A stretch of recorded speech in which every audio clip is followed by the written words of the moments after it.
ట్రంప్ని గురించి గతంలో నేను చాలాసార్లు విమర్శ కూడా చేశాను. ఇప్పుడు భారతదేశాన్ని ఇబ్బంది పెట్టాలనుకున్నప్పుడు, నరేంద్ర మోడీ ఇబ్బంది పెట్టాలనుకున్నప్పుడు అలా పెత్తనం చేయాలనుకున్నప్పుడు ఫస్ట్ మన దేశం మనకు ముఖ్యం. మన దేశానికి సంబంధించినటువంటి లోపం ఎవరు చేసినా, తప్పు ఎవరు చేస్తున్నా వాళ్ళని వ్యతిరేకిస్తాను నేనైతే. అదే సందర్భంలో దేశానికి అనుకూలమైన పని ఎవరు చేసినా సమర్థిస్తూ ఉంటాను.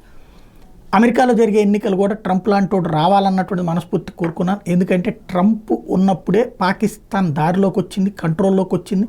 ట్రంప్ వెళ్ళాక బైడెన్ మళ్ళీ ఆ పాకిస్తాన్ని లేపి నిలబెట్టే ప్రయత్నం చేశాడు. అట్లాగే ట్రంప్ ఉన్నప్పుడు చైనా గాడిలో పడింది, దారిలో ఉంది, భారత్తో గొడవలు పెట్టుకోలేదు. అదే బైడెన్ వచ్చిన తర్వాత చైనా మళ్ళీ పుంజుకుంది, భారత్కి వ్యతిరేకంగా తయారు చేసేటటువంటి ప్రక్రియ చేసుకొచ్చింది. అందుకని ఎక్కడ లెక్కలు అక్కడ ఉన్నాయి. ఇప్పుడు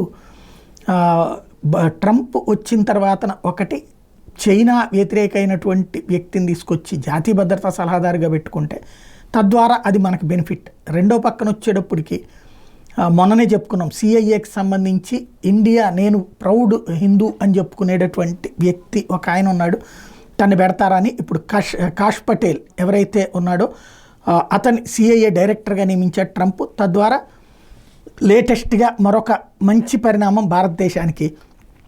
సేమ్ టైం పాకిస్తాన్ని అంగీకరించడం, ఇంకొకటి ఖలిస్తానీ తీవ్రవాదాన్ని వ్యతిరేకించే వ్యక్తి అతను కావడం మనకి మంచి పరిణామం.